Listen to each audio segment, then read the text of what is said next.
Hello everyone, welcome back to my channel. One day going through Facebook Market, I found a phone that apparently was only $1. This device was the Huawei Ascend Y221, which was a low-end phone released in December 2014 that cost $130 at the time. The truth is, I didn't believe the phone was really $1. I thought the seller was the kind of people who put everything at low prices to stand out. So I asked the seller to confirm the price, and he said yes, it was indeed $1. I asked him why was he selling it for so low, and he said he was getting rid of old stuff due to a speed switch change or something along those lines. So I took a 3-hour bus and bought it, with the trip itself being more expensive than this device. The phone seems to have been used for quite some time, and from what it seems they never used a case because on the left corner at the top it's missing a little bit of plastic. It also has a bunch of minor scratches all over, but beyond this there's not much to comment on. The screen is clearly made of plastic, but in this case this was an advantage to survive falls, because if it were glass, that fall that broke the plastic would have broken the glass. It also has a very scratched screen protector, which when removed reveals its surface in very good condition, but since this protector has been there for so long, the glue had kind of fused with the screen and was kinda hard to remove. The panel is a TFT with 256,000 colors. The screen covers 51% of the front, so pretty much half the front is bezel. It also has a 4:3 aspect ratio and a resolution of 320 by 480, which gives us a low density of 165 pixels per inch. The screen on this thing is mediocre at best, the colors are dull and the viewing angles are poor. In fact, my Nokia 6120 from 2007 has a much better screen than this thing, both in colors and viewing angles. Though compared to some other phones I've had in this channel like the infamous Galaxy Y, it has a way better screen than that phone that would lose all its colors even when looking from the front. As for the specs, the most interesting thing about it is that it has a 1 GHz dual-core MediaTek processor, being my test somewhat more powerful than the dual-core processor of the Galaxy S3 Mini. As for the RAM, we only have 512 MB, but despite all of this, it had pretty decent RAM management, and it has only 4 GB of storage, of which it leaves a meager 1.8 GB free. But because of a really nice feature Huawei implemented on this phone, this won't be an issue at all. It also has a 1300 mAh battery that gives us a surprisingly good run in addition to the microSD slot. Of this, the most remarkable aspects are the processor and the fact that it was launched with Android Kitkat. Something to be thankful of, since they could have easily saved this and launched the phone with Android Jelly Bean, or even Ice Cream Sandwich, like in the case of that smartphone I brought on the channel in the video of using Android 2.3 in 2021, a phone that despite being from 2013 came out with a version from 2010. Thanks to having Android KitKat, we can still install almost any app in the Play Store and still have a lot of functionality, unlike what happens with Jelly Bean or older versions where many day-to-day apps stopped being compatible several years ago.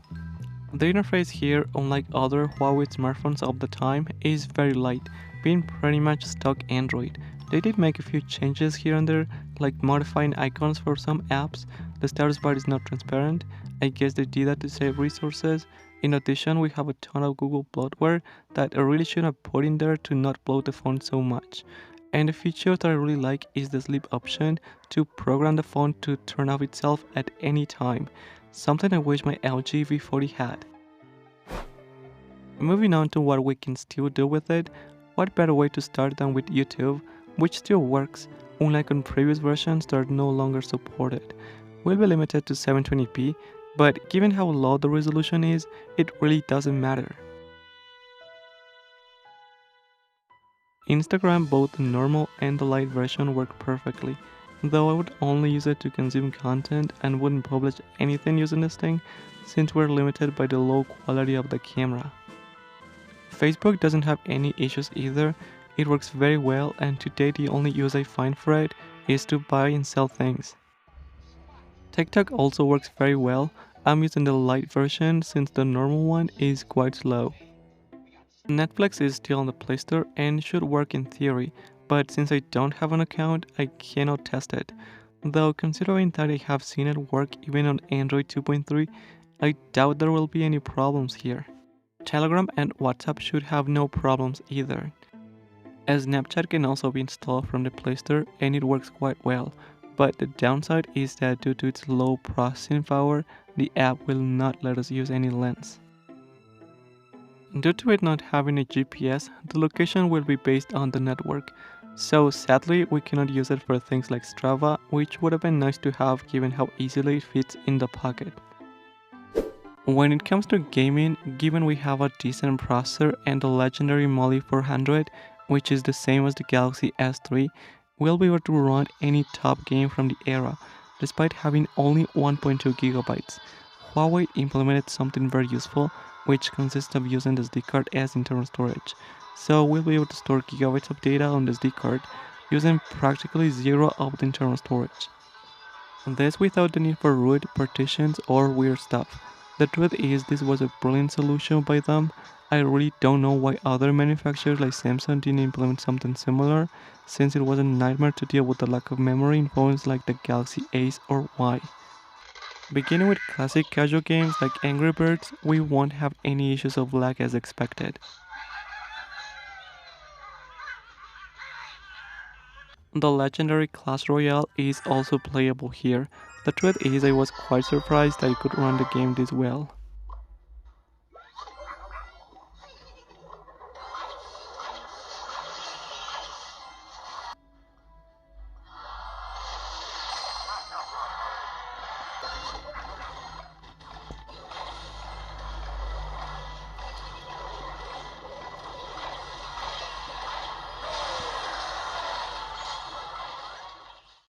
Asphalt 8 is perfectly playable, having very small frame drops here and there.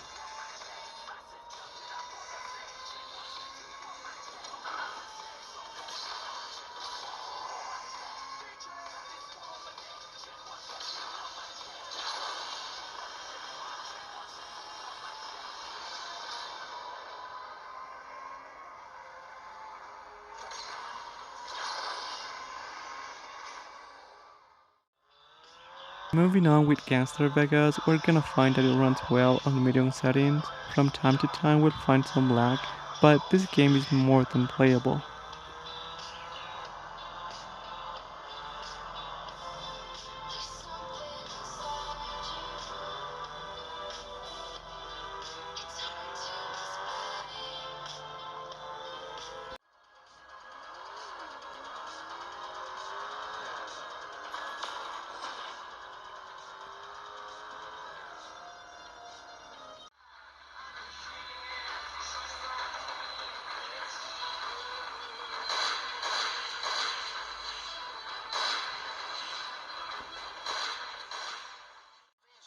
GTA 3 with everything set on max runs almost perfectly. The small screen is a bit uncomfortable to use, but as you can see, I even managed to get to the ghost town flying the dodo.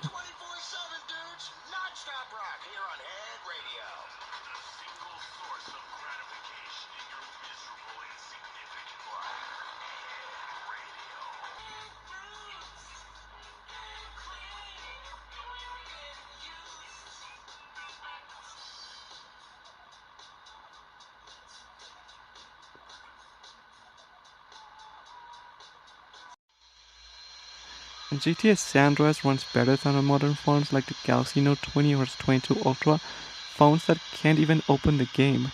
On medium-high settings, the performance is very good. The only time when we have frame drops is when there's a lot of traffic.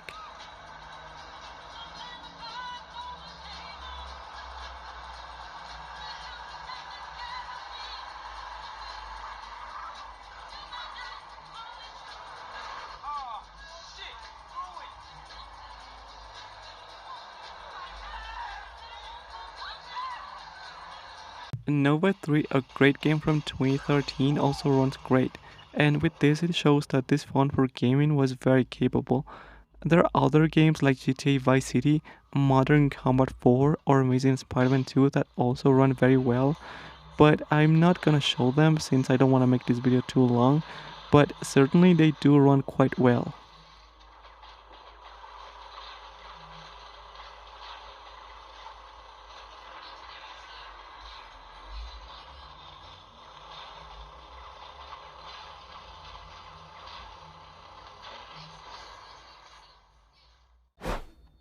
When it comes to emulation, we won't have any issues with consoles prior to the PS1, so it's not necessary to show them.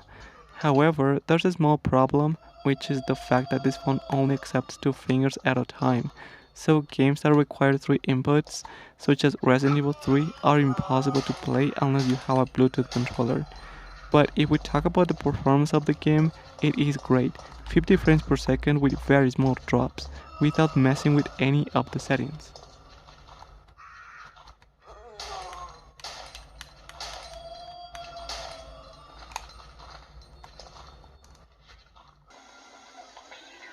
But if we're talking about top PS1 games such as Driver 2, we do find some lag, so we'll have to lower some settings such as frame skip to improve performance.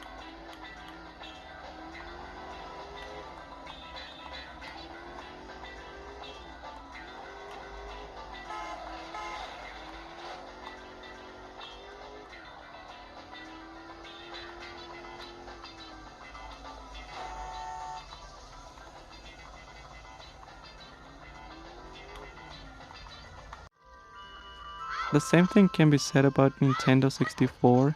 Games like Mario Kart or in this case Zelda Ocarina of Time run excellent, but more demanding games like Conquer run horribly.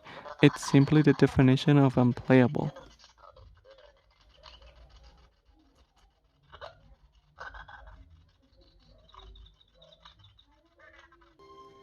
Surprisingly, Nintendo DS games run better than Nintendo 64 ones.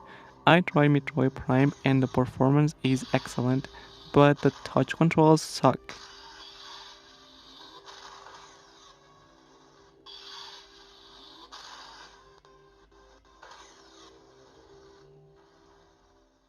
With PSP emulation, we can see we have in our hands a more powerful phone than the Galaxy S3 Mini.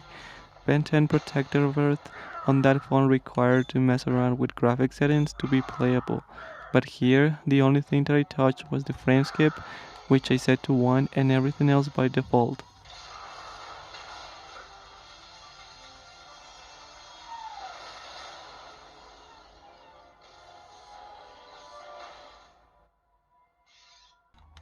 Obscure is also playable, though we're facing a much more demanding game than the previous one, and it will give us annoying frame rate drops on several occasions.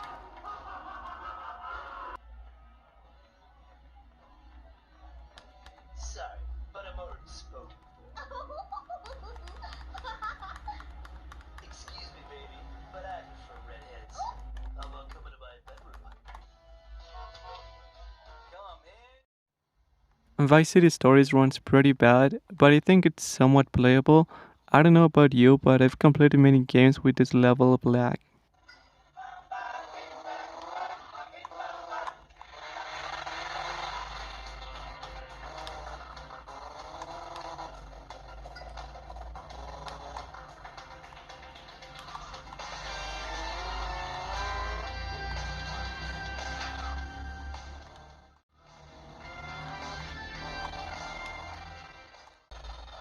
And top PSP games like God of War Chains of Olympus are practically unplayable, even with everything set on low.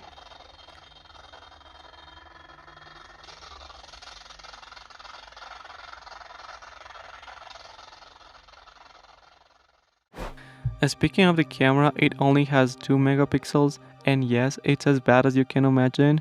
The image quality, even in good light conditions, is horrible. Honestly, this is by far the worst aspect of this phone, and despite being a low-end model, I find this aspect inappropriate for a phone from late 2014, given the fact even my Nokia 6120 from 2007 has a better camera than this thing. And at night, you can only distinguish the lights from the shadows, and my Nokia 6120 once again is better. And now comparing it to devices from around the same time like this Galaxy S4 Mini from 2013, a smartphone that despite being older wins by a landslide. Much better colors, way more detail and better HDR, and it's a complete massacre if we put it against the LG V40, which is less than 4 years newer. But again, this phone only cost me $1, so can't really hate on it. In conclusion, the $1 smartphone from Facebook Market did put up a good fight, and surprisingly it's still usable. For $1, the performance we got out of it was incredible. So to take it to a dangerous place where we need to be communicated, it would be a pretty decent pick. But beyond that, I don't see many uses for it, since the small screen makes the experience of consuming content or playing on this phone a little bad. Anyway, what do you think? Is this device still worth it or not?